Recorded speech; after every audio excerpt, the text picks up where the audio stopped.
Hello အားလုံးပဲမင်္ဂလာပါမာယာလင်ယူပါတော့မယ်ရှင်မာယာဘယ်သူနဲ့ယူမှာလဲဆိုတော့အမရဲ့ရီးစားကိုစိုးမိုးနဲ့ယူမှာဖြစ်ပါတယ်ရှင်ဘယ်လိုလဲမာယိုနှစ်ယောက်ကလိုက်ဖက်ရလားပြည့်တဲ့ကြီးကပြောပြီးအောင်နော် background music တွေထည့်လို့ရှိရင်တော့ဒါ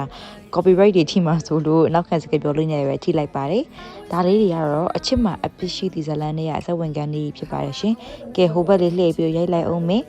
ကိုစုမှုနဲ့မာယာနဲ့ဘလို့လဲလိုက်ရလာပြိသက်ကြီးကပြောပြီးတော့ပါအောင်နော်နောက်ပိုင်းရောက်လို့ရှိရင်တဖြည်းဖြည်းနဲ့ဆက်ရှင်တက်လာတော့မှာဆိုတော့ပြိသက်ကြီးကမဟာမပြနေတဲ့အချစ်မှအပြည့်ရှိသည်ဆိုဇလန်းလေးကိုအားပေးပါအောင်နော်ကဲအခုဆိုလို့ရှိရင်တော့ကိုစုမှုလေးရဲ့ပခုံးပေါ်မေးလေးတင်ပြီးရိုက်လိုက်ပါအောင်မယ်ရှင်အော်ပြောရအောင်မယ်သူရဲ့အခုဝတ်ထားတဲ့ဒီ dress လေးတွေကိုအလှဆုံးစီစဉ်ပေးထားတာတော့အမေပေါက်မိုးကိုပေါက်ဖြစ်ပါတယ်ရှင်အမေပေါက်ကိုလည်းကျေးဇူးအများကြီးတင်ပါတယ်လို့ပြောချင်ပါတယ်ကျမတို့အတွဲလေးကချစ်စရာလေးဖြစ်နေပါတယ်ရှင်ကျေးဇူးအများကြီးတင်ပါတယ်ရှင်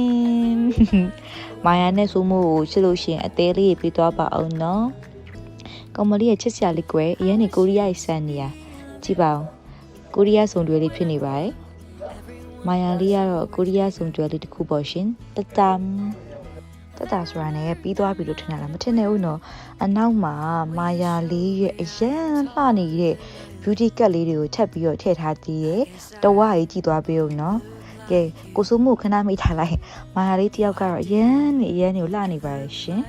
မာယာလေးကိုရတဲ့သူကတော့အရင်ကန်ကောင်းတာပေါ့နော်ကဲအခုဆိုလို့ရှိရင်တော့ဒါအချစ်မှအပြည့်ရှိပြီမှာဆိုရင်ကိုစိုးမှုကရသွားတာဆိုတော့ကိုစိုးမှုကတော့အရန်နေကန်ကောင်းနေပါပြီမမကလေးရအတွက်ကတော့စိတ်မကောင်းဘူးပေါ့နော်ဒါပေမဲ့ sorry ကမမကြီးညီမလေးကတော့မမကြီးစားကိုမမကြီးစားမသိပဲနဲ့ယူလိုက်ပါပြီလို့ပြောချင်ပါတယ်ရှင်ကဲဒီကပယ်လေးကအရန်ကိုလိုက်ဖက်ပြီးတော့ချစ်ဖို့ကောင်းနေတဲ့စိုးတွဲလေးတစ်ခုတော့ဖြစ်နေပါတယ်ကဲပြိသက်ကြီးကဆက်ဆက်အားပေးအောင်နော်တတာ